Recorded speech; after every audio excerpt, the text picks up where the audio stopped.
नमस्कार दोस्तों, आप सभी को सुपर कंपटीशन हब में स्वागत है।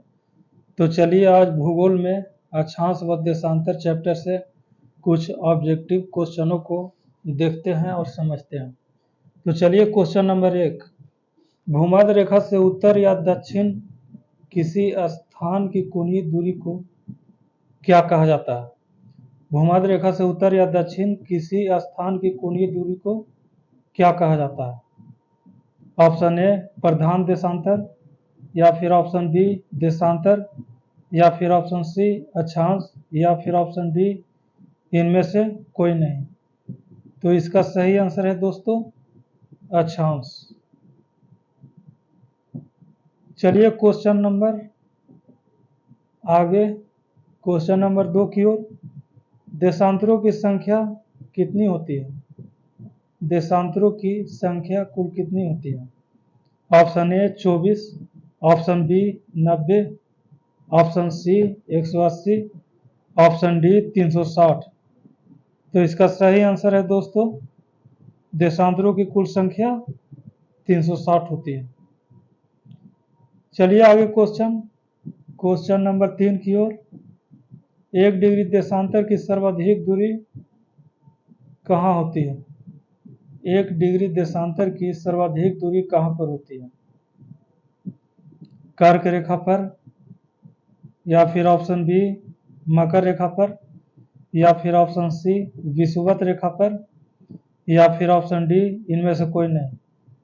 तो इसका सही आंसर है दोस्तों 1 डिग्री देशांतर की सर्वाधिक दूरी विषुवत रेखा पर होती है। चलिए आगे क्वेश्चन नंबर 4 की ओर। कुल अक्षांशों की संख्या कितनी है?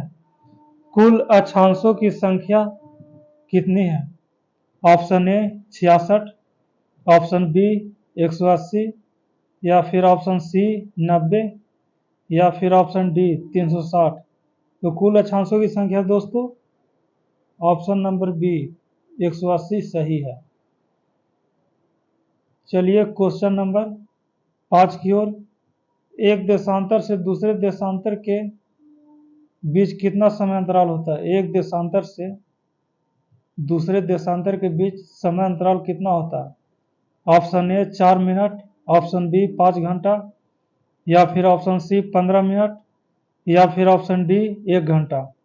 तो इसका सही आंसर है दोस्तों एक देशांतर से दूसरे देशांतर के बीच 4 मिनट का समय अंतराल होता है। चलिए आगे क्वेश्चन नंबर 6 की ओर। पृथ्वी 1 घंटे में कितना देशांतर घूम लेती है? पृथ्वी 1 घंटे में कितना देशांतर घूम लेती है? Option A 12 degree, option B 15 degree, या फिर ऑप्शन सी 20 डिग्री, या फिर ऑप्शन डी 18 डिग्री। तो इसका सही आंसर है दोस्तों पृथ्वी 1 घंटे में 15 डिग्री देशांतर घूम लेती है। चलिए दोस्तों क्वेश्चन नंबर 7 की ओर। ग्रीनविच रेखा से तात्पर्य क्या है?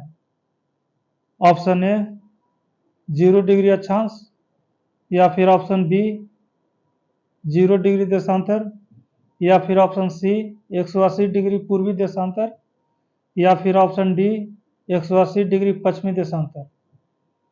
तो इसका सही आंसर है दोस्तों ग्रीनविच रेखा का मतलब 0 डिग्री देशांतर। चलिए क्वेश्चन नंबर 8 की ओर। यहाँ पर दिन तथा रात एक समान होती है, अर्थात कहाँ पर दिन और रात एक समान होती है?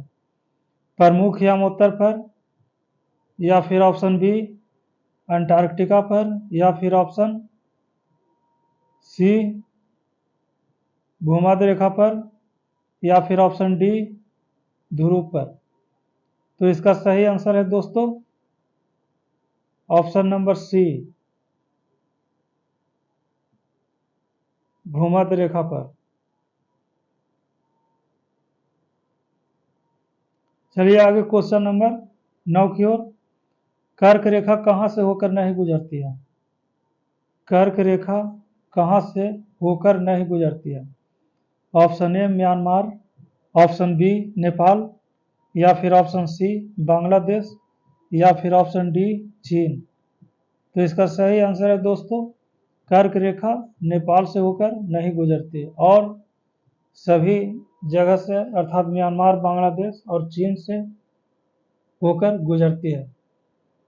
चलिए लास्ट क्वेश्चन 10 की ओर चलते हैं। दक्षिणी ध्रुव का अक्षांश कितना है? दक्षिणी ध्रुव का अक्षांश कितना है? Option A 70 degree, option B 80 degree, या फिर ऑप्शन सी 90 डिग्री, या फिर ऑप्शन डी 100 डिग्री। तो इसका सही आंसर है दोस्तों, दक्षिणी ध्रुव का अक्षांश होता है ऑप्शन सी 90 डिग्री। दोस्तों आप सभी को वीडियो देखने के लिए बहुत बहुत धन्यवाद। अगर वीडियो पसंद आया हो तो लाइक, शेयर एंड सब्सक्राइब करें। तो चलिए अगले वीडियो में फिर मिलते हैं, तब तक के लिए जय हिंद, जय भारत।